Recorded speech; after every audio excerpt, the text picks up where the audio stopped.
അത് പുൽക്കൂടായിട്ടല്ല, അമ്മയുടെ കാശ് രൂപമാണ് അതിൽ മുഴുവനായി കാണുന്നത്. ജപമാല പോലെ ഇങ്ങനെ തൂങ്ങിക്കിടക്കുകയാണ്. അപ്പോഴതിനുള്ളിലൂടെ ഒരു വെളുത്ത മൃഗം, എന്താണെന്ന് എനിക്ക് മനസ്സിലായില്ല. വിശുദ്ധ അമ്മയ്ക്കും ഈശോപ്പനും കോടാനുകോടി നന്ദി പറയുന്നു. ഞാനിവിടെ ആദ്യമായി ഉടമ്പടി എടുക്കാൻ വന്നത് ഡിസംബർ 7, 2023 അന്നിവിടെ ഞാൻ വന്നപ്പോൾ ഒരുപാട് ആളുകളായിരുന്നു. എനിക്കറിയില്ലായിരുന്നു നമ്മുടെ പ്രത്യക്ഷീകരണത്തിൻ്റെ ദിവസമായിരുന്നെന്ന്. ഞാനിവിടെ വരാനുള്ള കാരണം എൻ്റെ മകന് വേണ്ടി ഉടമ്പടി എടുക്കുവാനാണ്. എൻ്റെ മകൻ്റെ പേര് ജിഷ്ണു. അവൻ വർക്ക്ഷോപ്പിലാണ് ജോലി ചെയ്യുന്നത്. ഞാനൊരു വീട്ടിൽ ജോലി ചെയ്യുകയാണ്. ഒരു ദിവസം ഞാൻ രാവിലെ ജോലിക്ക് ഇറങ്ങാൻ തുടങ്ങുമ്പോൾ എനിക്കൊരു ഫോൺ കോൾ വന്നു. അത് ജൂലൈ 21 ജൂലൈ 26 എൻ്റെ മകൻ്റെ ബർത്ത്ഡേ ആണ്. അപ്പോൾ ബർത്ത്ഡേ ഘോഷിക്കണമെന്നും പറഞ്ഞ് ഞാനിരിക്കുകയാണ്. ഞങ്ങൾ ഒരിക്കലും എൻ്റെ മകൻ്റെയോ, എനിക്കൊരു മകൾ കൂടിയുണ്ട്, ആ മകളുടെയോ ബർത്ത്ഡേയോ ഒന്നും ഘോഷിച്ചിട്ടില്ല. എൻ്റെ ഭർത്താവ് ഭയങ്കര മദ്യപാനിയും, ഞങ്ങളുടെ വീട്ടിൽ ഭയങ്കര ബഹളവും, ഞങ്ങൾക്ക് ഒരു നേരം പോലും ഭക്ഷണം കഴിക്കാൻ പോലും വയ്യാത്ത അവസ്ഥയിലായിരുന്നു ഞങ്ങളുണ്ടായിരുന്നത്. അപ്പോൾ എൻ്റെ മകന് ഇപ്പോൾ 35 വയസ്സായി. 33ാമത്തെ വയസ്സിൽ എൻ്റെ മകന് വർക്ക്ഷോപ്പ് പണി ചെയ്യുന്നിടത്തുനിന്ന് എൻ്റെ ഒരു കസിനൊരു മകൻ എന്നോട് വിളിച്ച് പറഞ്ഞു, ആൻറ്റി വിഷമിക്കരുത്, ഞാനൊരു കാര്യം പറയാൻ പോവുകയാണെന്ന് പറഞ്ഞു. അപ്പോൾ എനിക്കെല്ലാം വിഷമങ്ങൾ തന്നെയാണ്. അതുകൊണ്ട് എന്തോ വിഷമമുള്ള കാര്യം തന്നെയാണ് പറയുന്നതെന്ന് ഞാൻ വിചാരിച്ചു. ഞാനൊന്നും മിണ്ടാതെ കേട്ടുകൊണ്ട് നിന്നു. അപ്പോഴും പറഞ്ഞു, അളിയനെ പോലീസ് പിടിച്ചുകൊണ്ട് പോയി, എൻ്റെ ആൻറ്റി വിഷമിക്കരുത്, ഒരിക്കലും ജാമ്യം കിട്ടാൻ പോലും വകുപ്പില്ലാത്ത കേസാണ്, പോക്സോയാണ് കേസ്. എൻ്റെ മകൻ ചെയ്യാത്ത കുറ്റത്തിന് എൻ്റെ മകനെ പോലീസ് അറസ്റ്റ് ചെയ്തുകൊണ്ട് പോയി. ഞാൻ എന്നിട്ട് ഉച്ചയാകുമ്പോൾ ഞാൻ റൂമിൽ കയറി വന്ന്, ഞാൻ വീട്ടിൽ ജോലി ചെയ്യുന്നിടത്തുനിന്ന് റൂമിൽ കയറി വന്ന് അവനെ വിളിച്ചപ്പോൾ പറഞ്ഞു, ഇല്ല വിട്ടിട്ടില്ല, അവിടെ പോലീസ് സ്റ്റേഷനിൽ വെച്ച് ചോദ്യം ചെയ്തുകൊണ്ടിരിക്കുകയാണെന്ന് പറഞ്ഞു. അപ്പോൾ എൻ്റെ ഫോണിൽ വാട്സപ്പ് ഗ്രൂപ്പുണ്ട്, ഞാനൊന്ന് തുറന്നു നോക്കി. അപ്പോൾ അതിൽ വീഡിയോ സഹിതം വരുന്നുണ്ട്, എൻ്റെ മകൻ്റെ ചോദ്യം ചെയ്യുന്ന വീഡിയോ. ഞാനിതുവരെയും എൻ്റെ മകനോട് പറഞ്ഞിട്ടില്ല. ഇപ്പം ഇവിടെ സാക്ഷ്യം പറയുമ്പോഴാണ് എൻ്റെ മകനിത് കേൾക്കുന്നത്. ഞാൻ 18 വർഷമായിട്ട് എൻ്റെ അമ്മയിൽ, എൻ്റെ ഈശോയിലും വിശ്വസിക്കുന്ന ഒരാളാണ്. ഞാൻ ജപമാല തിരിക്കാൻ തുടങ്ങിയിട്ടും ഒരു 18 വർഷത്തോളമായി. ഞാൻ അമ്പലങ്ങളിലൊക്കെ പോകാറുണ്ടായിരുന്നെങ്കിൽ പോലും എനിക്ക് ഈശോയോട് ഒരുപാട് കാലം മുതലേ എനിക്ക് വിശ്വാസമായിരുന്നു. അങ്ങനെ ഇരിക്കുമ്പോഴും ഞാൻ എൻ്റെ മകനെ എന്ത് ചെയ്തു എന്നറിയാൻ വേണ്ടി വൈകിട്ടായപ്പോൾ വിളിച്ചപ്പോൾ പറഞ്ഞു, എൻ്റെ മോനെ ജയിലിലേക്ക് കൊണ്ടുപോയി എന്നാണ് ഞാൻ അറിഞ്ഞത്. അപ്പോഴതിനിടയ്ക്ക് ഒരു 2 മണി സമയത്ത് പോലീസ് എന്നെ വിളിച്ചിട്ട് പറഞ്ഞു, നിങ്ങളുടെ മകൻ ജിഷ്ണുവാണോ, ജിഷ്ണുവിനെ ഞങ്ങൾ റിമാൻഡ് ചെയ്തിരിക്കുകയാണ്, അവൻ തെറ്റ് സമ്മതിച്ചിട്ടില്ല എന്നാണ് എന്നോട് പറഞ്ഞത്. എനിക്കൊന്നും മിണ്ടാൻ പറ്റിയില്ല. എന്നിട്ട് ഞാൻ 3ാമത്തെ ദിവസം അത് ആരോടെങ്കിലും പറയണമല്ലോ എന്ന് ഓർത്തിട്ട്, എനിക്കാരുമില്ല, എൻ്റെ അച്ഛനും അമ്മയും സഹോദരങ്ങളും ആരും ബന്ധുക്കളില്ല. അതുകൊണ്ട് തന്നെ ഞാൻ ആരോട് പറയുമെന്ന് ഞാൻ വിഷമിച്ചിരിക്കുന്ന സമയത്ത് ഞാൻ ജോലി ചെയ്യുന്ന വീട്ടിൽ ആ കാര്യസ്ഥൻ ചേട്ടനോട് എൻ്റെ കാര്യങ്ങളൊക്കെ പറഞ്ഞപ്പോൾ പറഞ്ഞു, നീ വിഷമിക്കാതെ മോളി, അപ്പോൾ എന്നെ മോളി എന്നാണ് വിളിക്കാറ്, നീ വിഷമിക്കാതെ മോളി, നിനക്ക് ഞാനൊരു വക്കീലിനെ ഏർപ്പാടാക്കി തരാം എന്ന് പറഞ്ഞു. അങ്ങനെ ഞാനൊരു വക്കീലിനെ പോയി കണ്ട് എൻ്റെ മകന് ജാമ്യത്തിന് വേണ്ടി കൊടുത്തു. അപ്പോൾ വക്കീൽ പറഞ്ഞതിന് ജാമ്യം കിട്ടുമെന്ന് തോന്നുന്നില്ല, അതുപോലത്തെ വകുപ്പുകളാണ്, ഹരിജൻ പെൺകുട്ടിയാണ്, 12 വയസ്സ് തികയാത്ത പെൺകുട്ടിയാണ് എന്നൊക്കെ പറഞ്ഞു. അപ്പോൾ എൻ്റെ മകൻ ഒരു മനുഷ്യരോടും മിണ്ടാത്ത ഒരു മകനാണ്. അവിടെ ഉള്ളവരൊക്കെ പറയും, അവനിതെന്ത് സംഭവിച്ചു, എൻ്റെ കുഞ്ഞ് അങ്ങനെ ചെയ്യില്ലെന്ന് എനിക്ക് 100% വിശ്വാസമായിരുന്നു. എന്നിട്ട് ഞാൻ വിഷമിച്ചു കൊണ്ടിരുന്നപ്പോൾ ഈ ഒരു മകൻ ഞങ്ങളുടെ ബന്ധുവൊന്നുമല്ല, എങ്കിലും ഞങ്ങൾ പരിചയപ്പെട്ടിട്ട് ഒരു 8 വർഷത്തോളമായി. ആ മകൻ എന്നെ ഇത് ഫേസ്ബുക്കിലൊക്കെ കണ്ടിട്ട് എന്നെ വിളിച്ചിട്ട് ചോദിച്ചു, എന്ത് പറ്റി മോളിയമ്മ ഇത്, ഞാൻ എന്താ കേൾക്കുന്നതെന്ന് ചോദിച്ചു. ഞാൻ പറഞ്ഞു, എനിക്കറിയില്ല മോനെന്ന് പറഞ്ഞു. അമ്മ വിഷമിക്കാതിരിക്കെ, ഞാനൊരു പള്ളിയിൽ കൊണ്ടുപോകാമെന്ന് പറഞ്ഞു. ഈ മകൻ വന്നു. അങ്ങനെ എന്നെ വല്ലാർപാടത്ത് പള്ളിയിൽ കൊണ്ടുപോയി. ഞാനങ്ങനെ അമ്മയോട് മുട്ടിപ്പായി പ്രാർത്ഥിച്ചു കൊണ്ടിരുന്നു. അങ്ങനെ 2ാം പ്രാവശ്യം പോയി ഞാൻ പ്രാർത്ഥിച്ചു. 3ാമത്തെ പ്രാവശ്യം പോയി പ്രാർത്ഥിച്ചിട്ട് ഞാൻ കരഞ്ഞുകൊണ്ട് ജപമാല ജപിച്ചവിടെ ഇരുന്ന് കരഞ്ഞു, ഒരുപാട് നേരം കരഞ്ഞു പ്രാർത്ഥിച്ചു.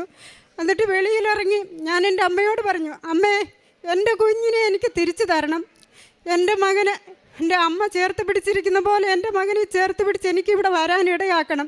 ഞാനിനി 4ാം പ്രാവശ്യം വരുമ്പോൾ എൻ്റെ മകൻ എൻ്റെ കൂടെ വേണമെന്ന് ഞാൻ കരഞ്ഞു പ്രാർത്ഥിച്ചു. അങ്ങനെ ഞാൻ 3ാം പ്രാവശ്യം കരഞ്ഞുകൊണ്ട് വെളിയിലിറങ്ങുമ്പോൾ കോട്ടയത്ത് നിന്നുള്ളൊരു സഹോദരി ഇവിടുത്തെ കൃപാസന പത്രവും കൊണ്ടുവന്ന് ഈ മകൻ്റെ കയ്യിൽ കൊടുത്തു. അപ്പോൾ പറഞ്ഞു എത്ര പൈസയാണെന്ന് ചോദിച്ചു. പൈസയൊന്നും വേണ്ട, കൃപാസന പത്രമാണ് എന്ന് പറഞ്ഞു. അപ്പം ഞാൻ ഇതിനു മുമ്പ് കൃപാസനത്തെ പറ്റി ഒരു 2018 കേട്ടിട്ടുണ്ടായിരുന്നു. ഞാനപ്പോഴേ എനിക്ക് വരണമെന്നുണ്ട്, കാരണം ദൈവത്തിൽ ഞാൻ അത്രയും വിശ്വസിക്കുന്നുണ്ട്. എവിടെയാണെന്ന് എനിക്കറിയില്ല, തൃശ്ശൂർ ജില്ലയിലോ കോഴിക്കോടോ എവിടെയാണെന്നാണ് ഞാൻ ഓർത്തുകൊണ്ടിരുന്നത്. പിന്നെയാണ് പത്രം കിട്ടിയപ്പോൾ, ആ പത്രം എനിക്ക് കിട്ടിയത് ഒക്ടോബർ 18 ആ പത്രം ഇവിടെയുണ്ട്. ആ പത്രം ഇതാണ്. അമ്മയുടെ ജപമാല റാലി നടക്കുന്ന സമയത്തുള്ള പത്രമാണിത്. ജപമാല റാലി നടക്കുന്ന സമയത്തുള്ള പത്രമാണ്. 18 എനിക്ക് കിട്ടിയത്. അപ്പോൾ ആ 18 ഞാനിവിടെ വന്ന് പത്രവും വാങ്ങിക്കൊണ്ട് പോകുമ്പോൾ റൂമിൽ ചെന്ന് കയറിയപ്പോൾ ആ കാര്യസ്ഥൻ എന്നോട് പറഞ്ഞു, മോളി അറിഞ്ഞോ, നിൻ്റെ മകന് ജാമ്യം കിട്ടിയെന്ന് പറഞ്ഞു. അമ്മയുടെ ഈ തിരുപ്പത്രം എൻ്റെ കയ്യിൽ കിട്ടിയപ്പോൾ തന്നെ അന്ന് തന്നെ എൻ്റെ മകന് ജാമ്യം കിട്ടി. അങ്ങനെ എൻ്റെ മകൻ ജാമ്യത്തിനിറങ്ങാനായിട്ട് വീണ്ടും 8 ദിവസവും കൂടി താമസിച്ചു. കാരണം ജാമ്യക്കാരെ കിട്ടിയില്ല ഞങ്ങൾക്ക്. ജാമ്യക്കാർ വരാനിരുന്നവർ വന്നില്ല. അതിനുശേഷം പിന്നെ പൂജവെപ്പിൻ്റെയൊക്കെ സമയമായതുകൊണ്ട് ഞങ്ങൾക്ക് എൻ്റെ മകനെ ഇറക്കാൻ കഴിഞ്ഞില്ല. വീണ്ടും 8 ദിവസം കൂടെ കഴിഞ്ഞിട്ട് അമ്മയുടെ ജപമാല റാലി നടക്കുന്ന അന്ന് 28-ാം തീയതി, ഒക്ടോബർ 28-ാം തീയതി എൻ്റെ മോൻ ജയിലിൽ നിന്നിറങ്ങി. അതിനുശേഷം ഞങ്ങൾ ചോദിച്ചപ്പോൾ പറഞ്ഞു ആ പഞ്ചായത്തിലേക്ക് പോകാൻ പാടില്ല, കേസ് ചെയ്താൽ പോകത്തില്ലെന്ന് പറഞ്ഞു. അപ്പോൾ എനിക്ക് ബന്ധുക്കളാരുമില്ല എൻ്റെ മകനെ കൊണ്ട് നിർത്താൻ.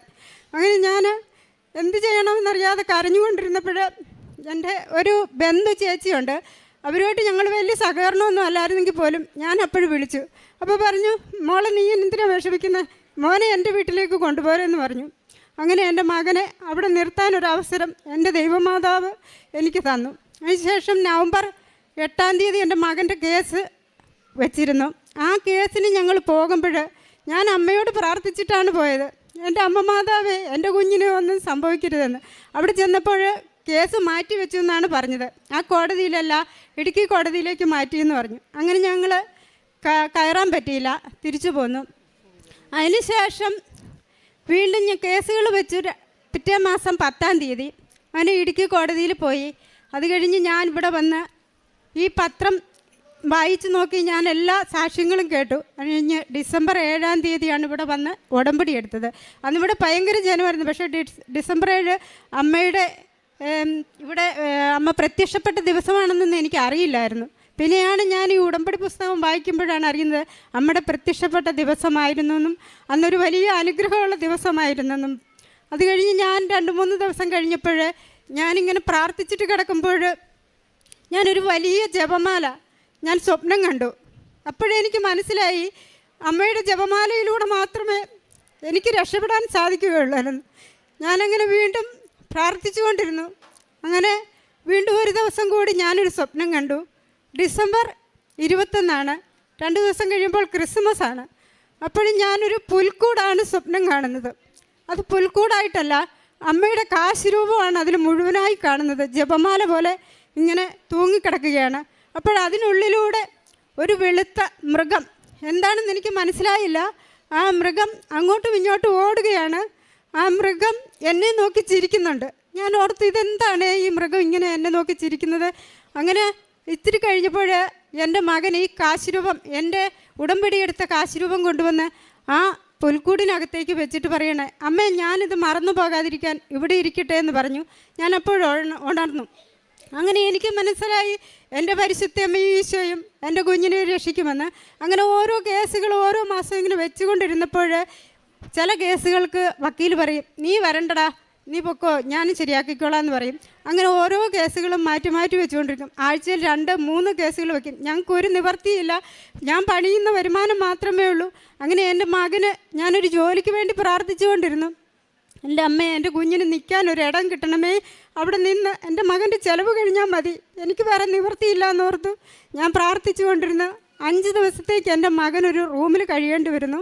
അത് കഴിഞ്ഞ് എൻ്റെ കുഞ്ഞിനൊരു റൂമോട് കൂടി ഒരു വർക്ക്ഷോപ്പിൽ ജോലി കിട്ടി. ഇന്ന് അവൻ അവിടെയാണ് ജോലി ചെയ്തുകൊണ്ടിരിക്കുന്നത്. അതിനുശേഷം ഇങ്ങനെ കേസുകൾ പോയിക്കൊണ്ടിരിക്കുമ്പോൾ സെപ്റ്റംബർ 14-ാം തീയതി, 15-ാം തീയതി തിരുവോണമാണ്, 14-ാം തീയതി ആയി എൻ്റെ മകനോട്. അപ്പോൾ എനിക്ക് ആരോ വന്ന് പറയുന്നത് പോലെ നിൻ്റെ മകനെ കൊണ്ട് ഉടമ്പടി എടുപ്പിക്കുന്നത്. അങ്ങനെ ഞാൻ എൻ്റെ മോനോട് വിളിച്ച് ചോദിച്ചു, മോനെ കേസ് ഇങ്ങനെ നീണ്ടു പോകുകയാണ്. വക്കീൽ പറഞ്ഞു 2 മാസവും കൂടി ഇനി വേണമെന്ന് പറഞ്ഞു. അപ്പോഴും പറഞ്ഞു, എന്നാൽ ഈ സമയം കൊണ്ട് മോൻ ഉടമ്പടി എടുക്കാമോ എന്ന് ചോദിച്ചു. അതിനെന്താ അമ്മേ, ഞാൻ ഉടമ്പടി എടുക്കാമെന്ന് പറഞ്ഞു. അങ്ങനെ സെപ്റ്റംബർ 14 ഞങ്ങളിവിടെ ഇവിടെ വന്നിട്ട് 15 തിരുവോണത്തിന് ഞങ്ങൾ ഈ അമ്മയുടെ സന്നിധിയിലിരുന്നാണ് ഭക്ഷണം വെച്ച് കൊണ്ടുവന്ന് കഴിച്ചത്. 16 എൻ്റെ മകൻ ഇവിടെ നിന്ന് ഉടമ്പടി എടുത്തു പോയി. അതുവരെ എൻ്റെ മകനും ഞാനും ഉറക്കമില്ലായിരുന്നു. എൻ്റെ മോൻ പറയും, അമ്മ ഇതെന്താണ് സംഭവിക്കാൻ പോകുന്നത്, എനിക്കൊന്നും അറിയില്ല, ഞാൻ ചെയ്യാത്ത കുറ്റത്തിന് ഞാൻ ആത്മഹത്യ ചെയ്യുകയുള്ളൂ അമ്മ എന്ന് പറഞ്ഞു. അപ്പം ഞാൻ പറഞ്ഞു, എൻ്റെ മകന് വേണ്ടിയാണ് ഞാൻ ജീവിക്കുന്നത്, എൻ്റെ മോൻ എന്തെങ്കിലും സംഭവിച്ചാൽ പിന്നെ ഞാനെന്തിനാണ് ജീവിക്കുന്നതെന്ന് ഞാൻ ചോദിക്കും. എൻ്റെ അമ്മയുടെയും ഈശോയുടെയും കൃപ കൊണ്ടാണ് ഞങ്ങൾ ഇങ്ങനെയെല്ലാം പോകുന്നത്. മോൻ അമ്മയിൽ വിശ്വസിക്കുക, ഈശോയിൽ വിശ്വസിക്കുക, നമ്മളെ ഇത്രത്തോളം ആക്കിയ തമ്പുരാൻ നമ്മളെ രക്ഷപ്പെടുത്തുമെന്ന് പറയും. അത് കഴിഞ്ഞ് എൻ്റെ മോൻ ഉടമ്പടി എടുത്ത് കഴിയുമ്പോൾ പറയുവാണ്, അമ്മ ഞാനിപ്പോൾ പ്രാർത്ഥിച്ചിട്ട് കിടന്നാൽ മതി, ഞാൻ അപ്പോഴേ ഉറങ്ങുകയാണ്, എനിക്കൊരു ചിന്തയുമില്ല, എനിക്കെന്തോ മനസ്സിനും ശരീരത്തിനും ബലം ലഭിക്കുന്നു അമ്മച്ചി എന്ന് പറഞ്ഞു. അങ്ങനെ ഞാൻ പറഞ്ഞു, മോൻ വിഷമിക്കണ്ട, നമ്മൾ രണ്ടുപേരും അമ്മയുടെ ഉടമ്പടിയിലാണ്, അമ്മയും ഈശോയും നമ്മളെ കൈവിടത്തില്ല എന്ന് പറഞ്ഞുകൊണ്ടിരുന്നു. അങ്ങനെ ഒരു ഡിസംബർ മാസത്തിൽ ഉടമ്പടി എടുത്തതിന് ശേഷം കേസ് മാറ്റിവെച്ചു. അതിനുശേഷം നവംബറിൽ വീണ്ടും കേസ് തുടങ്ങുകയാണ്. കേസ് തുടങ്ങി 8-ാം തീയതി ആയപ്പോഴേക്കും കേസിന് വിളിക്കുന്നതിന് മുമ്പായിട്ട് 2 ദിവസത്തിന് മുമ്പേ ആ പെൺകുട്ടിയുടെ അച്ഛൻ്റെ അമ്മ മരണപ്പെട്ടു. അങ്ങനെ വീണ്ടും 2 മാസവും കൂടി ഞങ്ങൾക്ക് അവധി കിട്ടി. അങ്ങനെ ഞങ്ങൾക്ക് പണത്തിന് വേണ്ടി ഒരുപാട് വിഷമിച്ചു. വക്കീൽ ഞങ്ങളോട് പണം ചോദിച്ചുകൊണ്ടിരിക്കുകയാണ്, ലക്ഷങ്ങളാണ്. 5 ലക്ഷം രൂപ തരണമെന്നാണ് അവർ പറയുന്നത്, എന്നാലേ കേസ് ബാധിക്കുകയുള്ളൂ എന്ന് പറഞ്ഞു. ഞങ്ങൾ ഒത്തിരി വിഷമിച്ചു. സമയത്തിൻ്റെ അതിവയായ അമ്മയോട് ഞങ്ങൾ ചോദിച്ചു കൊണ്ടിരുന്നു. എല്ലാവർക്കും സമയം കുറച്ച് കൊടുക്കുന്ന അമ്മ ഞങ്ങൾക്ക് സമയം കൂട്ടിക്കൊണ്ട് തരികയായിരുന്നു. കാരണം ഞങ്ങൾക്ക് സമയമായിരുന്നു ആവശ്യം. അതുകൊണ്ട് ഞങ്ങളൊരു ചിട്ടിയിൽ ചേർന്നു.